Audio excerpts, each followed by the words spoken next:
In individual three, third generation, six married a man. This one, right? Married. I didn't get the full questions. You didn't read from the beginning. Explain the question. Sorry, I didn't get it. No, sir. When you read in the start, it said the this thing got went, sir. Screen.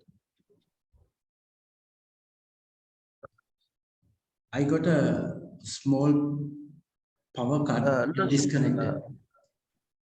Can you explain the question from the beginning, sir? Ah, yeah. Okay. Uh,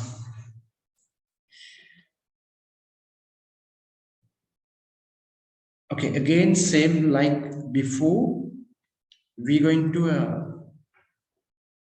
learn how we can analyze this attached and free earlobes in a family. So attached earlobe is recessive. So we learned it before. Free is dominant, attached is recessive. Free is dominant, attached is recessive. So we can check our ears as well. So I have a free earlobe. So that is dominant. I have a dominant trait, dominant character. I have free earlobe. Attached one is recessive.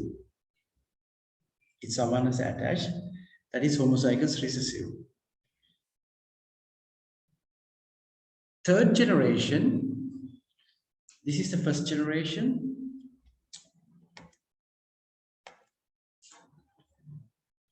This is second generation, that's the third generation. Individual six, this is individual six, married a man who was homozygous for unattached earlobes. Homozygous for unattached earlobe. Homozygous for unattached earlobes.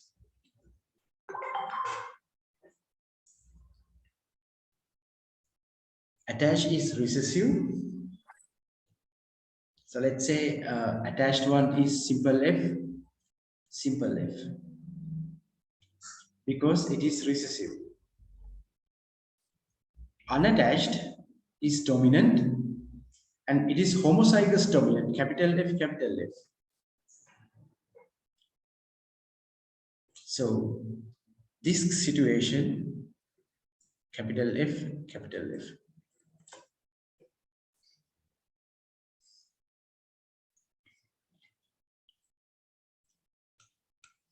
Now,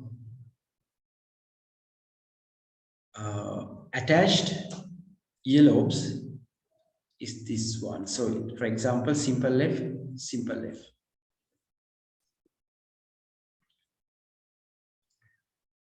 Now, 2, 3, and 4 are the children of first generation. So 2, 3, and 4 are the children of first generation. From the first generation, we can find they have both attached and unattached. So this should be definitely capital F and simple F.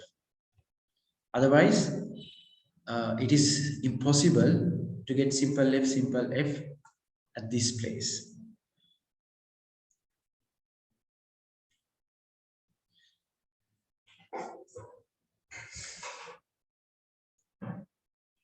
Sir. Yes. So the mayor should have free earlobes, sir. Which number? The mayors must have the free earlobes, sir. All males. They said married a man who was homozygous for unattached earlobes.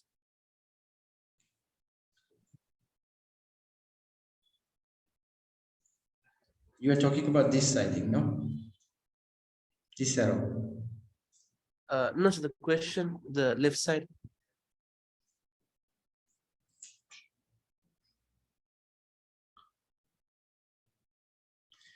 Individual 3, individual 6 married a man who was homozygous for unattached earlobe. That means that is capital F, no, so that part. Capital F, yes. So here I just indicated it, capital F.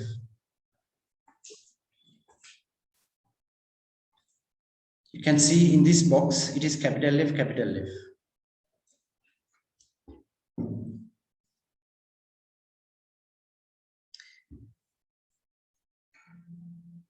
Now the question is asking, there are 5 choices. What is the most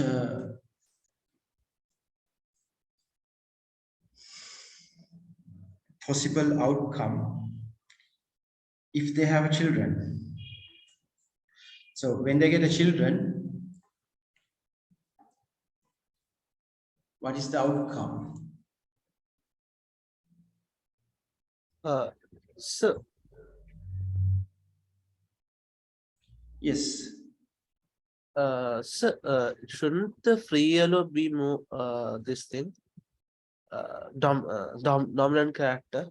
So shouldn't it be the white box?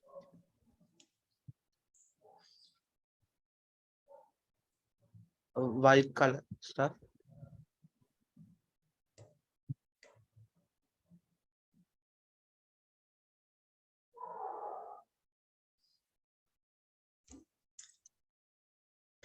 White one are the unattached. Yeah. We can take because here it's not given in this question. For example, here it's given free earlobe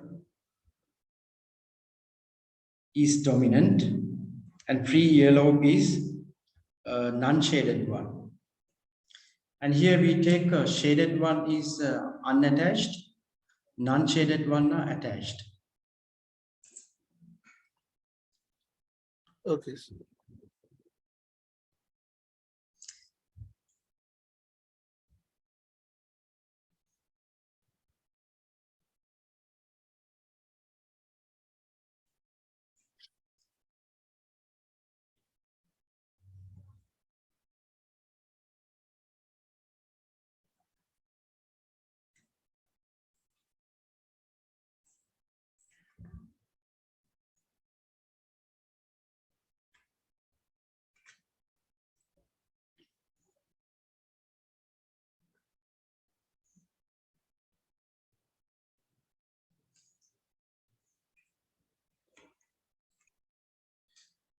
So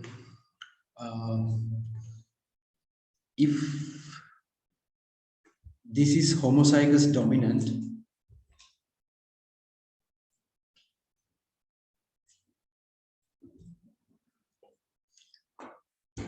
whatever the next partner's outcome, genotype, the partner's genotype, it doesn't matter.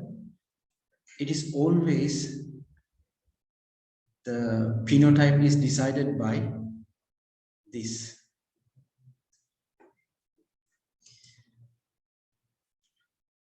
So this, in this case, phenotype is decided mainly by the man genotype. Why is that? If you take these two situations, capital F, let's say this is a heterozygous, this is a recessive, this female genotype is recessive, so it's unattached. But recessive one, homozygous recessive one, or homozygous dominant one, heterozygous one, this is heterozygous, this genotype is heterozygous, this genotype is homozygous recessive. It cannot decide the phenotype because when capital F coming from this, capital F, capital F, capital F, capital F, capital F, simple F, capital F, simple F. And here capital F, simple F, capital F, simple F, capital F, simple F, capital F, simple F. Having one dominant allele,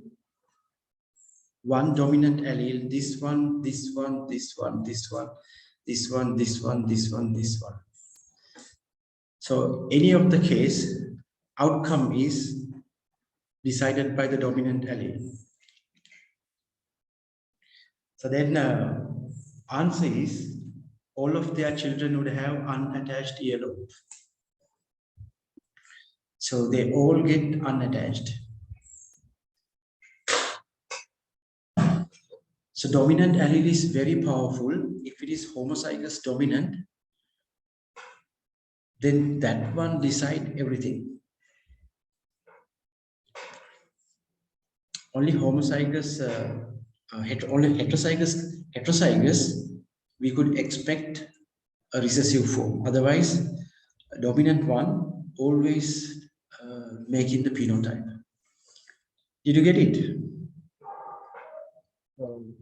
So can we exchange the unattached attached and also do the same question?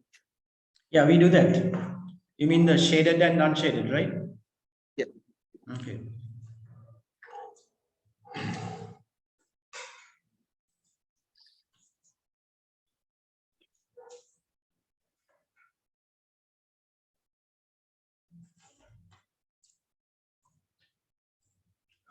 Just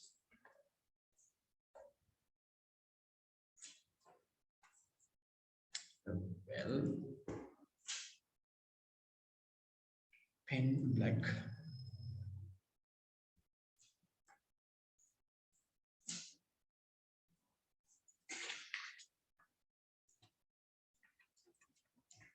Unattached, attached, right? Like this, right? Yeah. Yeah. Okay. In this case, we want to change now.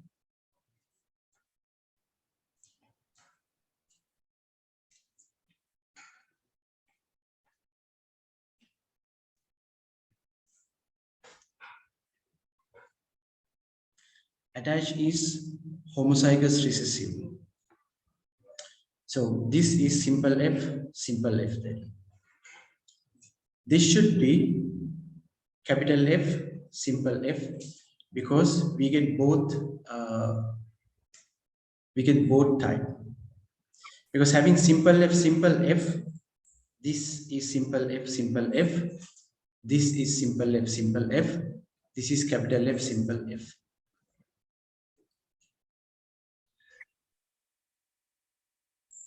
Right. Now when you come to simple F,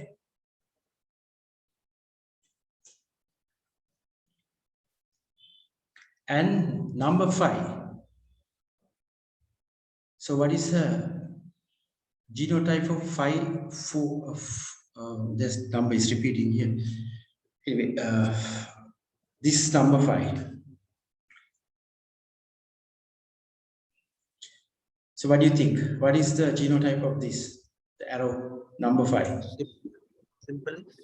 Yeah, simple F, right? So then all should be simple F, right? This 4, 5, 6 should be simple F. Now simple F, number 6 married a man who was homozygous for unattached. So capital F. Now this situation is similar to this Punnett square.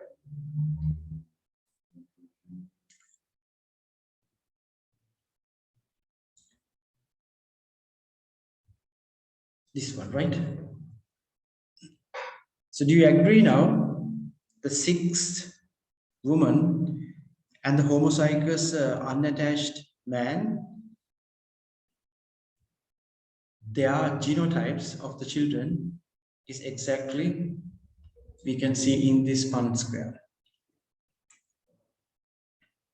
Yes. Then again, all of their children would have unattached earlobes, right? Yeah. Yeah.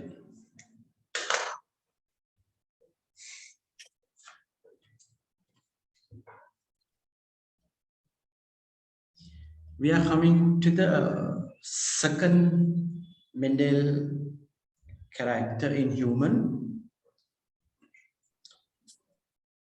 That is this hairline. So this hairline, I mean, nowadays people can change it because it's like a trend. Most of them, they try to make this kind of a hairline. They cut like this. That's a straight. And this one, they get this kind of a V shape. So this can observe in both men and women. And this is called widow's peak.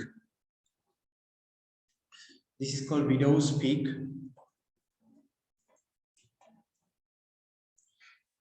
Again, capital W and simple W. One is dominant, one is recessive. They are in different chromosomes, the homozygous chromosomes, and Mendel law 1 and 2 equally applying to these conditions. So it is perfectly Mendel characteristic. Right now, widow's peak is due to again dominant allele, capital W. Because widow's peak allele is dominant, all individual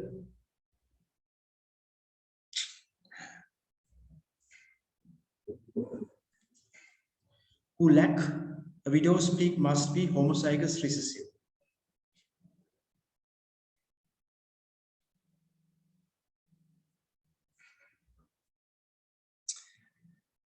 Right, we can again fill this one. Let's say the shaded one is dominant allele and the lack a widow's peak is simple W, simple W. So if we go like this way, this all should be simple W, simple W, simple W, simple W, simple W, simple W, simple W, simple W, simple W, simple W, and simple W, simple W. And as same rule we can apply like before.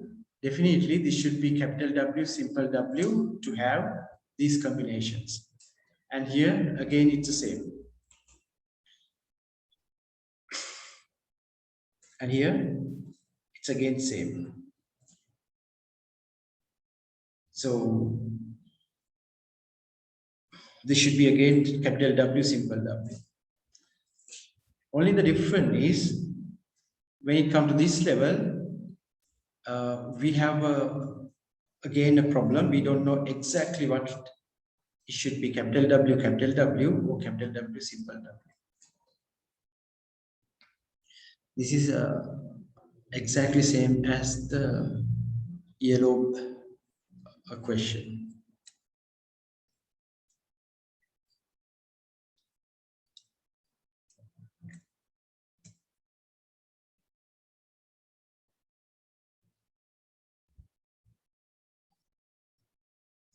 So Yeah, usually black gets the recessive character. black get the Recessive character.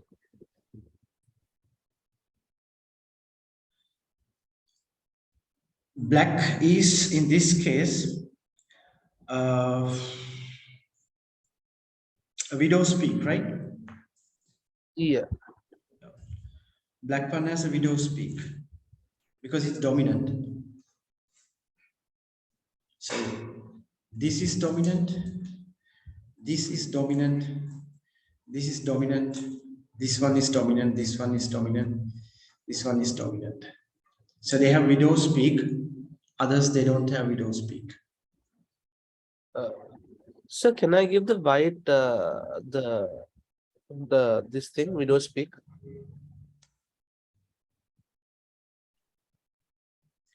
No, white, it's recessive. It's all simple W, simple, right? All simple. Uh, can I these things change it if I want to? Yes, I think there's no strong thing like this, but when it comes to a correct pedigree, if we are provided a pedigree chart and then we correctly given information like here, for example, in this case, I included non-shaded one. They have free yellow. So if we want to find different, we can swap, and we can also check. There's nothing much different. You can change and check the genotype just to practice it. Because if we drawing a pedigree chart, we can do whatever we want. But if we are given a pedigree chart and said the shaded one is this condition, then we can't change. So I think there is a question. We'll do that one. Uh, for example, we do this question.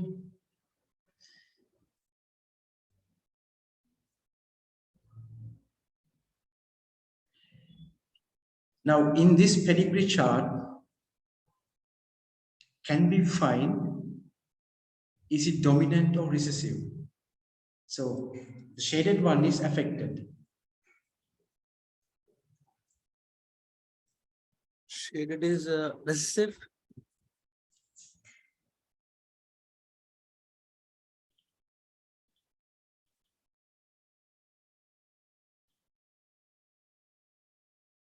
Shaded is recessive.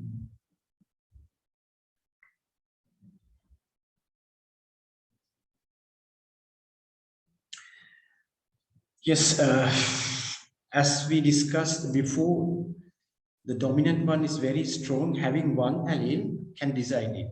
So if this is dominant, this is dominant, heterozygous, capital A decide the outcome. But there's a chance in this case they can get simple A. So when simple A can, it is recessive.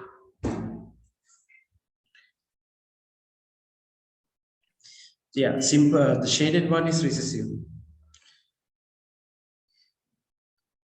Third Mendel character is dimples on cheek.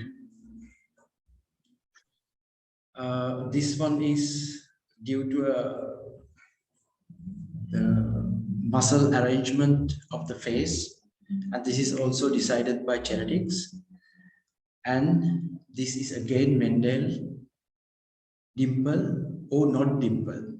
So again, two alleles, dominant and recessive, and they are two different chromosomes, and Mendel law 1, Mendel law 2 apply to this case as well.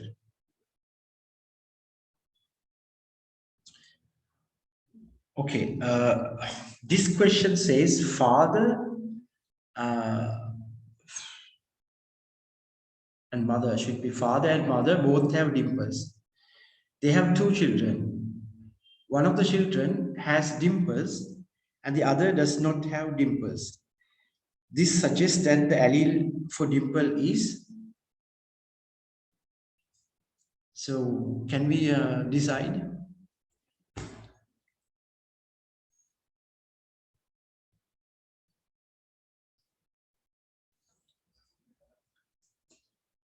Father, mother, both have dimples. So they have two children.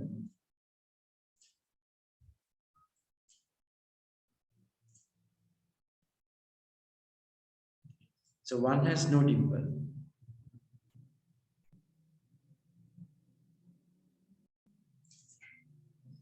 Could be dominant or recessive. Dimple who have dimples is dominant.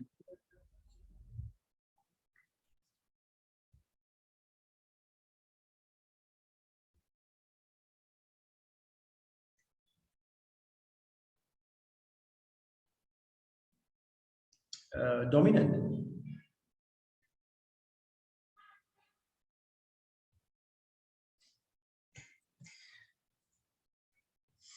So you are saying based on this question, it is dominant, right?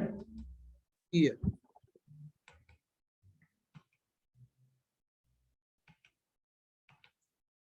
Yeah, so far, what we discussed, yellow band attached and unattached, and widow's peak, most of them are dominant. Now, when it comes to